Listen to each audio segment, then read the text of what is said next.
Hello dear students, I am Abhishek Gupta from civil department. और आज हम डिप्लोमा फोर्थ सेमेस्टर जो कि सब्जेक्ट है पब्लिक हेल्थ इंजीनियरिंग, इसमें आज हम यूनिट 5 पंप स्टार्ट करने के लिए जा रहे हैं। तो जैसे कि हम एक पब्लिक हेल्थ इंजीनियर हैं, पब्लिक हेल्थ इंजीनियर का वर्क क्या होता है? लोगों के घरों तक पानी की सप्लाई करना। ठीक है, तो वो पानी का सप्लाई कहाँ से होता है? रिजर्वायर से स्टार्ट होता है। हम क्या करते हैं, एक रिजर्वायर या फिर कोई रिवर या फिर कोई डैम में से क्या करते हैं, वहाँ से पानी पंप के थ्रू वहाँ से सक्स करते हैं और क्या करते हैं, उसको भेजते हैं सीधा कहाँ? ट्रीटमेंट प्लांट में for the treatment of water. ठीक। अब ट्रीटमेंट ऑफ वाटर, जैसे ट्रीटमेंट होता है हमारे वाटर का या ट्रीट होता है वाटर, हम क्या करते हैं, उसको सबसे पहले किसी एक स्टोरेज टैंक में इसको स्टोर करते हैं, जितने भी रॉ वाटर अपने आपकी जो ट्रीटमेंट वाटर है, फिर उसको क्या करते हैं, डिस्ट्रीब्यूट करते हैं अलग अलग एरियाज़ में, जैसा जहाँ हमको रिक्वायरमेंट हो, जहाँ हमको भेजना हो। ठीक है। अब भेजने के लिए हमको क्या रिक्वायरमेंट होगा? पंप का रिक्वायरमेंट होगा। ठीक है।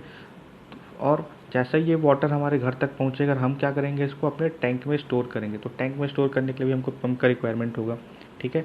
तो कहाँ कहाँ हमको पंप का रिक्वायरमेंट है? एक तो हमको जब इनिशियल स्टेज में जहाँ से हमको रॉ वाटर को लाना है या फिर सप्लाई वाटर को हमको लाना है, उसको ट्रीटमेंट प्लांट तक भेजना है, फिर उसको क्या करना है, डिस्ट्रीब्यूट करना है।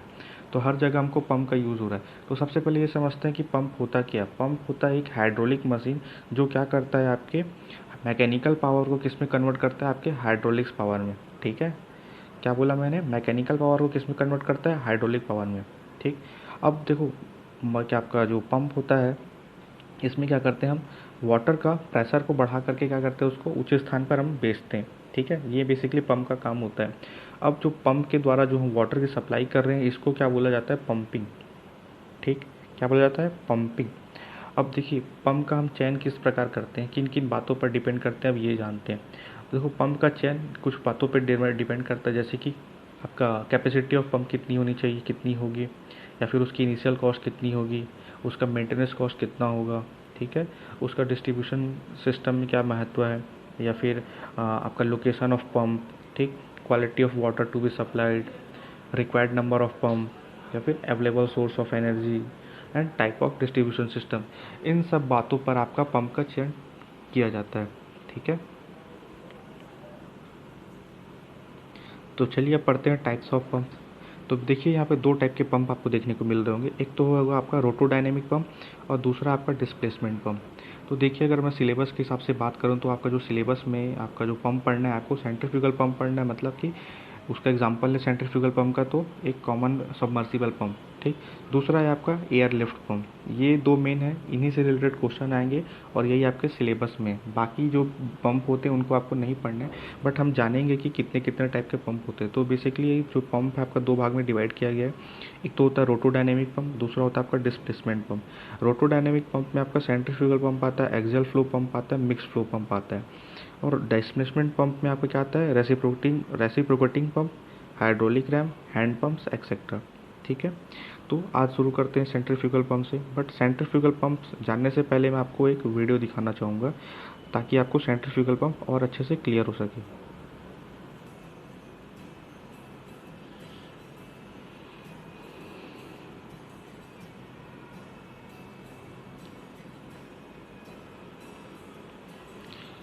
ये जो आपको वाइट वाइट दिख रहा है, ये वेन्स है, और ये जो ग्रीन कलर का आपका सक्शन पाइप है।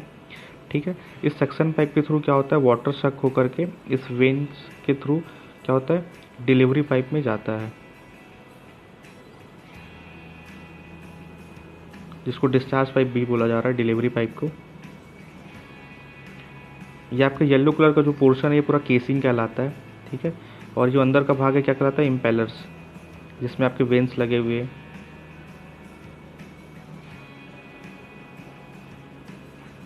ये येलो कलर का जो बॉल आपको दिख रहा है, ये बेसिकली एक वाटर का एक एलिमेंट है, वाटर का पार्टिकल है।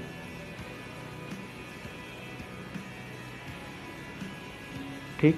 तो आपको कुछ समझ में, तो चलिए सेंट्रीफ्यूगल पंप को समझते हैं। तो जैसे कि नाम से आपको समझ में, ये इसका टिपिकल पिक्चर है सेंट्रीफ्यूगल पंप का।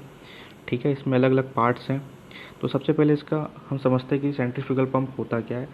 तो बेसिकली यह पंप अपकेंद्री बल जिसको बोला जाता है, अपकेंद्री बल पर आधारित होता है, इसलिए इसको क्या बोलते हैं? Centrifugal pump. मतलब कि ये जो पंप होता है, ये आपके सेंट्रीफ्यूगल फोर्स पे काम करता है। ठीक है।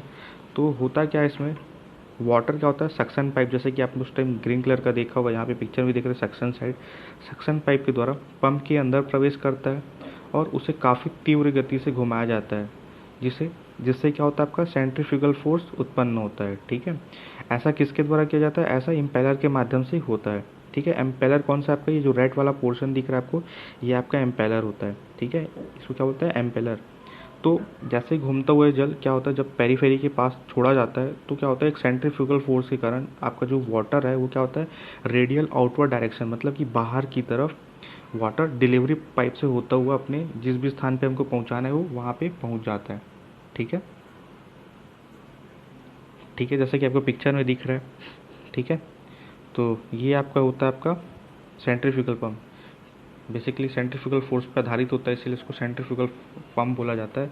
अब इसके मेरिट्स और डिमेरिट्स क्या क्या सेंट्रीफ्यूगल पंप्स का, ये समझ लेते हैं। तो सबसे पहले मेरिट्स की अगर मैं बात करूँ, तो ये उसका कुछ और पिक्चर क्रॉस सेक्शन भी जो आपको बुक्स में देखने को मिलेगा। ठीक है, जिसमें आपका केसिंग्स दिख रहा है आपका, और आपका ये वेन्स लग रहे हैं। ठीक है, ये आपका सक्शन पाइप पे कहाँ पे आपके रिजर्वायर या किसी सम्प से आ रहा होगा। ठीक है, यहाँ पे जैसे ही ये वेन्स घूमते हैं तो क्या होता है, यहाँ पे सक्शन जनरेट होता है। और आपको पता है वाटर क्या होता है, high pressure to low pressure travel करता है, और सक्शन जनरेट होने के बाद क्या होता है आपका, ये जो आई दिख रहा है इस पॉइंट से निकलता है और रेडियल आउटफ्लो डायरेक्शन में वेन्स के थ्रू इसको क्या होता है, बाहर डिलीवरी पाइप में भेज दिया जाता है। ठीक है, तो अभी फ़िलहाल मैं इसके मेरिट्स और डिमेरिट्स की बात कर लेता हूँ, क्योंकि वो इंपॉर्टेंट है। तो पहली बात तो इनका आकार क्या होता है, कॉम्पैक्ट होता है। ठीक है, इसलिए क्या होता है, कम स्थान घेरते हैं। ठीक है, अब ये पंप क्या होता है, थोड़े रिलायबल भी होता है, और इनका वर्किंग क्या होता है, थोड़ा ईजी होता है, साधारण होता है। अब इनमें क्या होता है, रोटेशनल डायरेक्शन में आपका फ्लो होता है, तो इसलिए इसका क्या होता है, शोर कम करते हैं ये। ठीक है, उसके बाद आता है आपका, इसका इनिशियल कॉस्ट क्या है, लो है, और हेड कम भी होता है, और डिस्चार्ज भी कम होने के कारण इसकी इफिशिएंसी क्या होती है, ज़्यादा होती है। छठवा आपका इसमें ये एक तो लो मेंटेनेंस है इसका, इस टाइप के पंप की, और इजी टू ऑपरेशन है, और कोई स्किल लेबर का आपको रिक्वायरमेंट नहीं है। अब इसका डिमेरिट्स की कुछ बात कर लेते हैं। बेसिकली वाटर का जो रेट ऑफ डिस्चार्ज, होता है, इसको हम रेगुलेट नहीं कर सकते। ठीक है, या फिर कह सकते हैं कि वाटर का जो रेट ऑफ डिस्चार्ज का अपन रेगुलेशन नहीं कर पाते। और क्या हो सकता है, इसमें जो सेंट्रीफ्यूगल पंप होता है ये कांस्टेंट डिस्चार्ज इसमें प्राप्त हमको नहीं होता, मतलब कि अगर हम चाहें तो कांस्टेंट डिस्चार्ज पे इसको काम चलाना चाहें तो ऐसा नहीं हो सकता, पॉसिबल नहीं है। ठीक है, पंप चलाने के लिए हमको क्या करना पड़ता है, इसमें प्राइमिंग क्या हो सकता है, प्राइमिंग क्या होता है आपका, इसमें वाटर चलाने से पहले आपका इस मशीन को चलाने से पहले हमको क्या करना पड़ता है, इसमें कुछ वाटर फिल करना पड़ता है, जिसको हम क्या बोलते हैं, प्राइमिंग। ठीक है, इसमें एयर नहीं होना चाहिए। ठीक है, चौथा इसमें आपका क्या, अगर एयर का लीकेज हो गया तो पंप की क्या हो जाएगी, इफिशिएंसी कम हो जाएगी। सो नाउ डियर स्टूडेंट्स, अब ये बहुत ही इंपॉर्टेंट हम कैरेक्टरिस्टिक्स डिस्कस करने जा रहे हैं, that is characteristics curve of centrifugal pump, मतलब कि अब केंद्रीय पंप के लक्षण तथा लक्षण वक्र। ठीक है, ये एग्जाम में पूछा जाता है।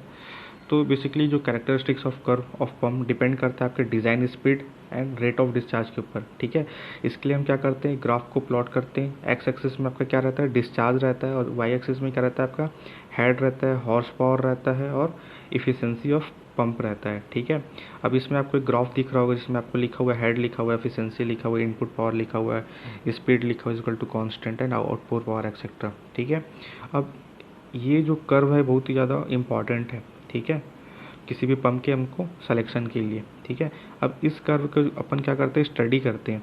ठीक है, और कुछ निष्कर्ष हमने निकाले इस कर्व को स्टडी करने के बाद, जैसे कि जब पंप से डिस्चार्ज बढ़ा जाता है तो वैसे वैसे क्या होता है, लिफ्टिंग हेड आपका कम होता जाता है। ठीक है, इन कर्व से दिए गए डिस्चार्ज पर हम वाटर को कितना अधिकतम ऊंचाई तक उठाया जा सकता है या निकाला जा सकता है। ठीक है, जीरो डिस्चार्ज पर यह लिफ्टिंग हेड मैक्सिमम होता है, जिसे हम क्या बोलते हैं, शट ऑफ। ठीक है, सेकंड आपका मैक्सिमम इफिशिएंसी एक निश्चित डिस्चार्ज पर ही प्राप्त होती है, जिसे हम कहते हैं रेटेड कैपेसिटी। इससे मैक्सिमम या फिर इससे कम डिस्चार्ज पर पंप की जो इफिशिएंसी कम होती जाती है। इसलिए शहर की जो अपरिवर्तित जल आपूर्ति को पूरा करने के लिए पंप को परिवर्तित गति से चलाने की अपेक्षा पंप की 2 या 3 या फिर उससे अधिक यूनिट्स का हम इस्तेमाल कर सकते हैं।